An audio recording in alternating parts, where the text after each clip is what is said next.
Hello, hello. विवेक शेगावकर बोलतो, पत्रकार शेगाववरून. हा बोला भाई. हे तुमचं काम चालू आहे का इथं एमएससी आपल्या मुराका हायस्कूलच्या बाजूला? हो. बरं बरं, तर मग इकडे तुमचं कोणी हजर नाही आहे व्यक्ती? आहे ना माणसं. ते माणसं म्हणजे सुपरवायझर नाही आहे, स्वतः मालक नाही आहे, कोण नाही आहे? काय प्रॉब्लेम काय होता सांगा. प्रॉब्लेम असा आहे की झाड तोडणं सुरू आहे इथं. हा हा. हा, तर मग इथं काही समजा असं झाड तोडायची परमिशन कुठून घेतली, काय घेतली, असं काही दाखवायला कोण नाही इथं. विचारू आम्ही कोणा याला विचारलं, ते म्हणतात संजू पाटील देशमुख बोला.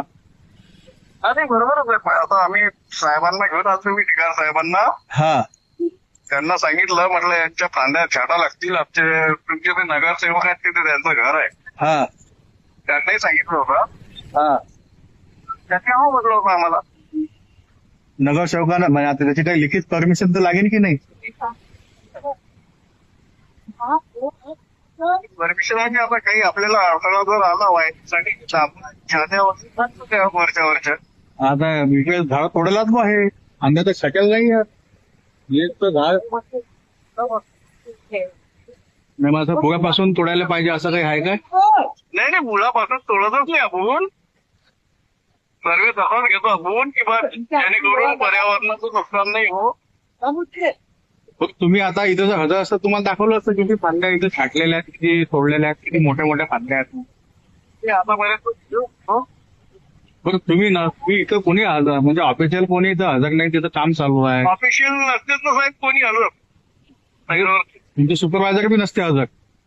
सुपरवायझर म्हणून मी ऍज अ कॉन्ट्रॅक्टर म्हणून तिथे हजर होतो आतापर्यंत. जे काम करू राहिले त्याची सेफ्टी बी तर काही नाही म्हणा. तसंच सुरू आहे का?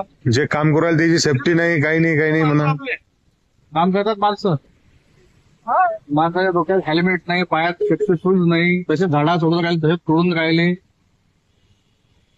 ते तुम्हाला म्हणायचं काय ते मला सांगा. म्हणायचं काय म्हणजे हे अवैधरित्या वृक्ष तोड कशी काय सुरू आहे? ठीक आहे, ते साहेबांना तुम्ही एमएससीडीसीएल ला सांगा. ते बरं, काय साहेबांचं नाव? आपले टिकार साहेब म्हणून आहे, हा, त्यांच्याशी बोला थोडी. नंबर पाठवा त्यांना, सांगा नंबर काय. तुम्ही जा ना हॉस्पिटल. नंबर ठीक आहे.